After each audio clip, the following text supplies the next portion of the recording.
Have you ever been flipping through the radio and instantly know what station you're on, even before the DJ speaks or you recognize the song?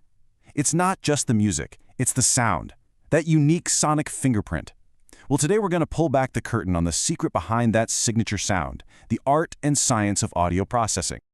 Now, before we dive in, just a quick heads up. This is part 8 of a 40-part series on modern broadcast transmission by Virtualization Options LLC. Everything we're talking about today is pulled straight from Chapter 8, and it's a fascinating piece of the broadcast puzzle. So what is it? What really gives a station its on-air identity? It feels kind of like magic, right? But it's not. It's actually a super carefully crafted process that takes the raw, kind of messy audio from a studio and turns it into something powerful, polished, and professional. And that whole transformation is really about one thing: taming the audio. You see, the signal coming out of the studio is all over the place dynamically. It's wild. It has to be shaped, controlled, and totally optimized before it even gets close to a transmitter. This is where the real work begins. Think about it. Broadcast engineers are basically professional jugglers. They're trying to solve 3 huge challenges at the exact same time. First up, consistency. How do you make a super quiet acoustic song and a loud, bombastic rock anthem sound like they belong together?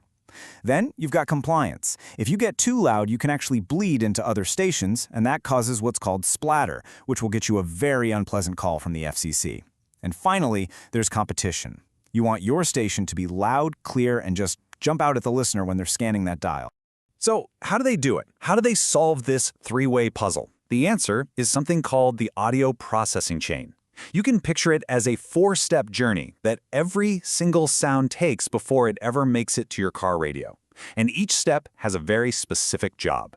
This journey builds in 4 key stages. We start with automatic gain control, or AGC. Then we move into multiband compression. From there, it's on to peak limiting, and we wrap it all up with final clipping. It's kind of like taking a rough block of marble and slowly turning it into a polished sculpture. Okay, so the first stop on our journey is the AGC. Think of this as the gatekeeper. Its entire job is to listen to the audio coming in over a few seconds and just gently ride the volume. It slowly turns things up or down to create one consistent, stable level. This is what makes sure a soft-spoken interview and a loud commercial feel like they're at roughly the same volume. Next, the audio meets the sculptor. Multi-band compression. This is so cool. The audio gets split up into different frequency bands. You know, the deep bass, the vocals in the mid-range, the sparkly cymbals up high. Each of those bands gets compressed separately.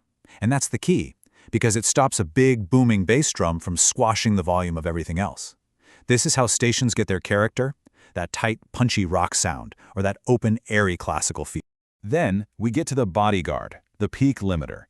And this stage is absolutely critical for staying on the air and out of trouble. Its reflexes are lightning fast. It catches any of those sudden, loud peaks before they can possibly push the transmitter too hard. Without this guy, you get that splatter we talked about, your signals spilling into other channels. It's a huge no-no. And finally, we have the finisher, the final clipper.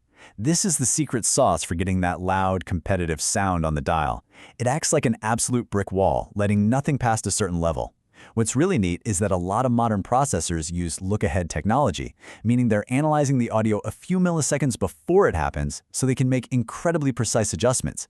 This is how they get maximum loudness without it sounding like a distorted mess. But look, this whole chain, it isn't just a set of technical boxes you check. It is truly a delicate dance between science and art. This is where the engineer becomes an artist, using these tools to literally shape the sound and give the station its personality. And you know, a perfect example of this artistry is the challenge of HD radio. Engineers have to create 2 totally separate processing paths at the same time. The analog signal needs to be processed pretty aggressively, right? It's fighting for attention on a noisy dial. But the digital path, it has way more dynamic range, so it gets a much lighter touch to keep the audio pristine. It's like making 2 different masters of the same song for 2 different formats, all in real time. So after all that digital shaping and sculpting, the final perfectly tuned audio gets sent out from a box that looks something like this one. From here, it connects directly to the transmitter's exciter. That's the part that actually creates the radio signal, and it's finally ready to be broadcast to you. And that really gets to the heart of it all. It's not just about knowing the technical settings. It's about having that artistic feel, having critical listening skills and a deep understanding of psychoacoustics, which is really just the science of how our ears and brains actually perceive sound. That's what separates a good sounding station from a truly great one. So the next time you're in your car scanning the dial, listen a little differently. Listen closer. Can you hear that tight compression? Can you hear the way the peaks are controlled? Now that you know the secret, think about your favorite station. What is it about their sound that makes you stop and listen?